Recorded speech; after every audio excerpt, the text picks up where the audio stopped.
Linear differential equation का basic बताते हैं, 6-7 मिनट में आप बेसिक समझ जाएंगे, एक सवाल समझ सकते हैं। क्या होगा लीनियर डिफरेंशियल इक्वेशन? तो कहा गया कि लीनियर डिफरेंशियल इक्वेशन इस फॉर्म में होगा। अभी मैं एक्सप्लेन करता हूं इसको, ये लीनियर डिफरेंशियल इक्वेशन का बेसिक फॉर्म क्या लिखा हुआ है भाई? सही बच्चे देख रहे हो, dy बाई डी एक्स है, पी वाई है बराबर क्यू है, ऐसे लिखिएगा लीनियर डिफरेंशियल इक्वेशन। अब देखोगे यहाँ पर dy बाई डी एक्स पक्का होगा, यहाँ p होगा, p के साथ कुछ y होगा। ये जो p है ना, ये जो हमारी p है, p के बारे में लिख लो सही बच्चे। ये p हमारा या तो कांस्टेंट होगा, या तो कांस्टेंट होगा, या फंक्शन ऑफ x होगा। फंक्शन ऑफ x, y का फंक्शन नहीं होगा, फंक्शन ऑफ x होगा, x का फंक्शन होगा। क्या होगा? x का फंक्शन होगा। समझ गया? चलो, और q जो होगा, ये जो q है, ये भी कांस्टेंट हो सकता है, कांस्टेंट हो सकता है, या फंक्शन ऑफ x हो, सेम चीज, फंक्शन ऑफ x हो। ये q भी क्या होगा? फंक्शन ऑफ क्या होगा? x होगा। और ये फंक्शन ऑफ क्या होगा? ये फंक्शन ऑफ, ये भी x होगा या कांस्टेंट होगा। अब सॉल्व कैसे करेंगे? तो सॉल्व करेंगे तो इसमें एक चीज निकाला जाता है जिसको बोलते हैं इंटीग्रेटिंग फैक्टर। कैसे निकालते हैं integrating factor? e to the power integration p into dx होता है, ऐसे लिखते हैं। p को e की पावर लगा करके p लिखेंगे और साथ में क्या लिखेंगे? dx लिखेंगे। ये हमारा इंटीग्रेटिंग फैक्टर निकलेगा। और इसका सॉल्यूशन कैसे निकालेंगे? सॉल्यूशन निकालने के लिए आपको y को मल्टीप्लाई करना होगा इंटीग्रेटिंग फैक्टर से, यहां इंटीग्रेशन करना होगा, ठीक है। इंटीग्रेटिंग फैक्टर को q से मल्टीप्लाई करेंगे, साथ में यहां dx लिखेंगे, प्लस में एक इंटीग्रेटिंग कांस्टेंट क्या लगाएंगे? c लगाएंगे, ऐसे लिखेंगे, ठीक है। एक डिफरेंशियल इक्वेशन इस तरीके से हो, क्या लिखा भाई? dy by D x plus में पी वाई बराबर क्यू होगा। अगर फंक्शन इस फॉर्म में होगा तो p y को छोड़ के जो y का मल्टीपल होगा उसको हम कांस्टेंट पर समझ सकते हैं या फंक्शन ऑफ x समझेंगे। सेम टू सेम q के साथ भी हो, ठीक है। q फंक्शन ऑफ x भी हो सकता है और कांस्टेंट भी हो सकता है, वो भी। अब क्या होगा? तो सबसे पहले पहला स्टेप हो गया कि we have to find out क्या? Integrating factor. तो हमें क्या निकालना है? फैक्टर जो होगा उसको y से मल्टीप्लाई करेगा, इंटीग्रेट करेगा integrating factor q into D x, plus में क्या लिखेगा? ठीक है ना। तो इस तरीके से हमें सवाल बनाना है। अब कहोगे सर इस पर सवाल कैसे आएगा? एक छोटा सा सवाल लेते हैं, क्या होगा सवाल देखेंगे। एक छोटा सा सवाल ले लेते हैं, ये बच्चा पार्टी, एक छोटा सा सवाल ले लेते हैं, एक छोटा सा सवाल ले लेते हैं। मान लीजिए यही सवाल ले लिया,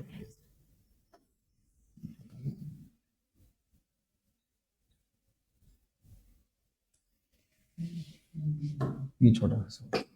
ध्यान से देखो, इस फंक्शन में ये dy बाई डी एक्स लिखा हुआ है, y के मल्टीप्लाई में कुछ नहीं है, यानी p की वैल्यू क्या है? 1 है, और q की वैल्यू क्या है? sin x है। चलिए उसी तरीके से कोई भी ले, फंक्शन को पहले पहचानो। जैसे ये ले लिया, देख रहे हो ना, क्या लिखा हुआ है बताओ?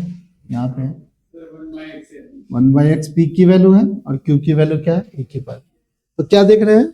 हमारी p की वैल्यू या तो कांस्टेंट है, या p की वैल्यू फंक्शन के x के फॉर्म में फंक्शन है, और q तो भी x के फॉर्म में फंक्शन है।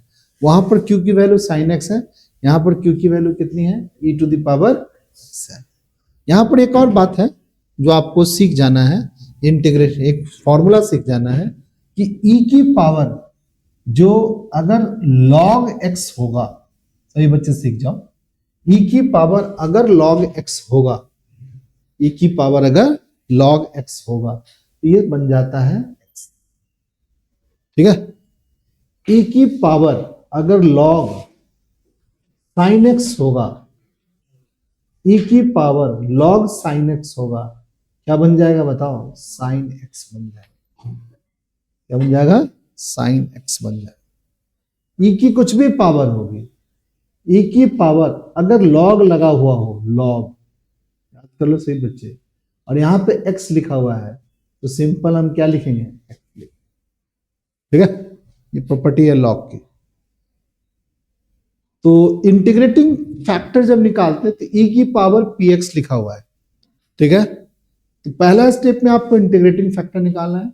दूसरा स्टेप जब सॉल्यूशन निकालना है किसी भी फंक्शन को, तो you have to put the integrating factor की वैल्यू आप इस वाले फॉर्मूले में पुट कर दो। y को इंटीग्रेटिंग फैक्टर से मल्टीप्लाई कर दो, इंटीग्रेशन का साइन लगाओ, इंटीग्रेटिंग फैक्टर को q से मल्टीप्लाई कर दो dx के साथ इन सभी, क्योंकि हमारे इंटीग्रेटिंग फैक्टर भी हमारा यहाँ पर क्या निकलेगा, x के फॉर्म में एक फंक्शन निकलेगा, q भी एक x के फॉर्म में फंक्शन है, इन दोनों का प्रोडक्ट क्या होगा, x के फॉर्म में होगा, तो हमारा इंटीग्रेशन dx के साथ होगा।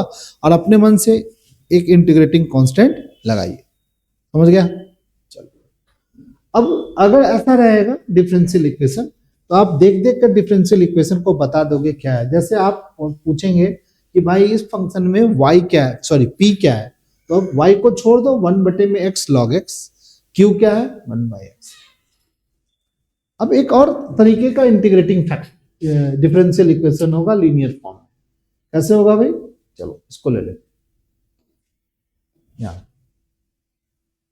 ये एक इंटीग्रेटिंग फैक्टर होगा इस फॉर्म में होगा। देखो यहां पर क्या लिखा हुआ है, dx बटे में dy लिखा हुआ है, p1 इंटू x लिखा है और q। तो तुम सभी बच्चे इमेजिन कर सकते हो कि यहाँ पर q, ये p1 क्या होगा, बताओ कोई बच्चा p1 क्या होगा।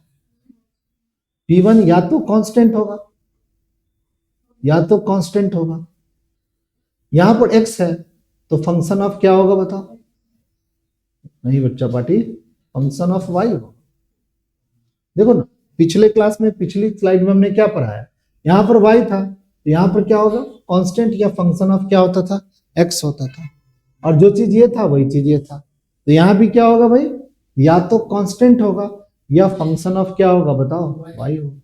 सेम टू सेम q भी होगा, यानी ये फंक्शन ऑफ क्या होगा, y होगा या कांस्टेंट होगा, फंक्शन ऑफ क्या होगा भाई। बट यहां पर क्या होगा, dy बाई dx नहीं होकर के dx बाई dy। चलिए अब देखो यहां पर इन सब सवालों में dx बाई क्या है बताओ, cos y। यहां x को छोड़ करके जो भी है, कौन है x को छोड़ के बताओ, -2y, ये हमारा क्या हो गया, p हो गया, और ये पूरा क्या हो गया बताओ, ठीक है, समझ गया सही बच्चे। चलिए भाई अब इसी दो फॉर्म में आपको क्या रहेगा, सवाल दिया रहेगा, और सवाल आपको क्या करना पड़ेगा, बनाना पड़ेगा। कैसे बनाएंगे, एक सवाल के थ्रू हम लोग बना सकते हैं। जैसे एक डिफरेंशियल इक्वेशन आपका ये ले लो, इस चौथे एग्जांपल को जनरल सॉल्यूशन निकालना है। तो सबसे पहले हम लोग इस इंटीग्रेशन को पहचान ले वो किस फॉर्म में है। तो सभी बच्चे देख रहे हैं कि ये फॉर्म जो है वो dy बाई dx के फॉर्म में, यहां पर dy बाई dx लिखे हुए हैं, माइनस में y लिखे हुए हैं, बराबर क्या लिखा है cos x। तो इसको थोड़ा कंपेयर कर लो dy बाई dx वाले फॉर्मूला से। कैसे लिखे थे बताओ, dy बाई dx प्लस में क्या लिखे थे py, बराबर में क्या लिखे थे बताओ q लिखे थे। यहां से p की वैल्यू कितनी हो जाएगी बताओ, -1, और q की वैल्यू कितनी हो जाएगी बताओ, cos x। q की वैल्यू क्या हो जाएगी, cos x। अब हम लोग क्या निकालने का सीखे हैं बताओ, इंटीग्रेटिंग फैक्टर निकालना है, तो निकालो इंटीग्रेटिंग फैक्टर बराबर क्या होगा भाई, e to the power integration -1 into dx, ये ना होगा। तो क्या होगा भाई, e to the power -x, dx का इंटीग्रेशन तो x होता है, ये होगा dx का इंटीग्रेशन x। तो ये हमारे इंटीग्रेटिंग फैक्टर निकल गया। अब सॉल्यूशन निकालो। सॉल्यूशन के लिए क्या करते थे, y is multiply by integrating factor e to the power x बराबर integration e to the power क्या होगा -x, और दूसरा क्या है बताओ cos x, इनटू में क्या होगा dx, प्लस में क्या होगा c। अब इसमें इंटीग्रेट ही तो करना है। ये कैसे इंटीग्रेट होगा, आइलेट से इंटीग्रेट होगा, ये होगा आइलेट से इंटीग्रेट। इस पार्ट को इंटीग्रेट करके यहाँ वैल्यू पुट कर दो। चलो इसको इंटीग्रेट करते हैं, इस वाले वैल्यू को इंटीग्रेट करके यहाँ पुट कर देंगे। तो क्या है इंटीग्रेशन, आई बराबर क्या लिखा हुआ है बताओ, e to the power -x cos x लिखा हुआ है, इनटू में क्या लिखा हुआ है बताओ dx। इसका इंटीग्रेशन करना है, करें इंटीग्रेशन। आइलेट में e जो होता था वो हमारा लास्ट फंक्शन होता था। इसको v मानेंगे और इसको क्या मानेंगे, u मानेंगे। पीछे वाला 7.6 एक्सरसाइज जो आइलेट वाला है उसको आपको करना पड़ेगा, तभी आपका ये सवाल क्या होगा, बन पाएगा। चलिए करते हैं, कैसे करोगे? तो सबसे पहले इस फॉर्मूले में, आइलेट वाले फॉर्मूले में फिट कर दें। u फंक्शन को पहले लिख दिया जाए, यहाँ लिख दिया जाए, u फंक्शन को लिख दें यानी cos x लिख दें, इंटीग्रेशन कर दे, e टू दी पावर क्या लिख दे बताओ, -x इंटू dx कर दे, माइनस लगाए, इसका डेरिवेटिव करें, cos का डेरिवेटिव क्या होता है, माइनस का sine x, e to the power x का इंटीग्रेशन क्या होगा, e to the power -x होगा, साथ में -1 होगा तो इस माइनस ये माइनस क्या होगा, प्लस हो जाएगा, इंटू में dx। क्या आइलेट खत्म हो गया? नहीं सर, फिर से आइलेट लगेगा एक बार। तो क्या लिखेंगे, i लिखेंगे, cos x लिखेंगे और माइनस में e to the power -x लिखेंगे, माइनस में इंटीग्रेशन e की पावर -x, फिर से sin x लिखेंगे, इंटू में क्या लिखेंगे, dx। इसमें फिर से आइलेट लगाएंगे। आइलेट लगाने में इस फंक्शन को फिर से u मानेंगे और इस फंक्शन को क्या मानेंगे, v मानेंगे। तो फिर क्या होगा, ये i होगा, यहां minus e to the power क्या होगा भाई, -x cos x, ये तो ऐसे ही लिखाएगा माइनस। अब इंटीग्रेशन यहां से करेंगे, क्या करेंगे भाई, थोड़ा सा फास्ट करेंगे। u फंक्शन को लिख देते हैं, u फंक्शन को लिख देते हैं, इसका इंटीग्रेशन क्या होगा, यही होता है बट साइन क्या होगा, माइनस का होगा। तो minus e to the power क्या होगा, माइनस। समझते हुए करें, माना कि तुम्हें समझ में आ गया है, फिर माइनस का साइन लगाएं, इंटीग्रेशन करें, इसका डेरिवेटिव करें, साइन का डेरिवेटिव क्या होता है, cos x, और इसका फिर से इंटीग्रेशन करेंगे तो यही आएगा, इस माइनस से ये माइनस क्या होगा, प्लस हो जाएगा, e to the power -x होगा dx। अब देखो ये आइलेट रूल हट ही नहीं रहा है, 2 बार कर चुके हैं हम लोग, बट ये देखोगे मेन सवाल वही है, i के बराबर है ये। अब थोड़ा सा इसको सॉल्व करते हैं, यहाँ i लिखेंगे, यहाँ क्या लिखेंगे, -e to the power -x cos x, इस माइनस ये माइनस क्या हो गया, plus, e to the power क्या होगा, -x sin x, और इस माइनस ये प्लस क्या हो जाएगा, माइनस, और ये पूरा वही सवाल है जो शुरुआत किए थे, ये i। इस i को उधर कर देगा, ये क्या हो गया, 2i बराबर क्या होगा, e to the power -x common ले लो, यहाँ क्या बचेगा बताओ, sin x, प्लस में क्या बचेगा बताओ, cos x। ठीक है, अब क्या हो गया, i बराबर क्या हो जाएगा बताओ, e to the power -x by में 2, साथ में क्या होगा, sin x, प्लस में क्या होगा बताओ, cos x। अब ये जो वैल्यू आई है, i की वैल्यू, वो इस जगह पर क्या कर दे, पुट कर दे, करे put, y is multiply by क्या हो गया, e to the power -x equal to क्या होगा भाई, e to the power -x by में 2, साथ में क्या होगा बताओ, sin x, प्लस में क्या हो गया बताओ, cos x, साथ में क्या हो गया भाई बताओ, प्लस का c। ये हमारा सॉल्यूशन हो गया, ये हमारा आंसर हो गया। देखो आंसर क्या दिया हुआ है, एक बार चेक करो सही बच्चे आंसर। अच्छा कहां पे आएगा माइनस में, बेटा माइनस बीच में आना चाहिए, गलती हो गई क्या मुझसे?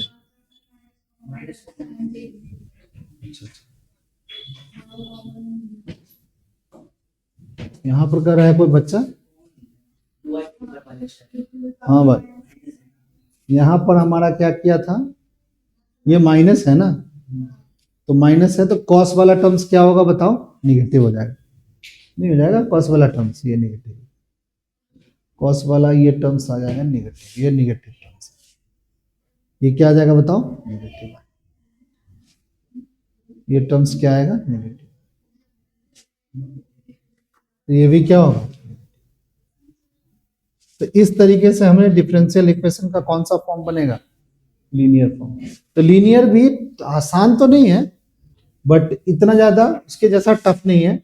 इसमें क्या सीखना पड़ेगा आपको, आइलेट के रूल्स क्या होंगे आपको आना चाहिए। अगर आइलेट आता है, इंटीग्रेशन करने आता है, तो आप ये थोड़ा सा इसको लिख लीजिए, ठीक है। और लीनियर डिफरेंशियल इक्वेशन ये आप घर पर बनाएं।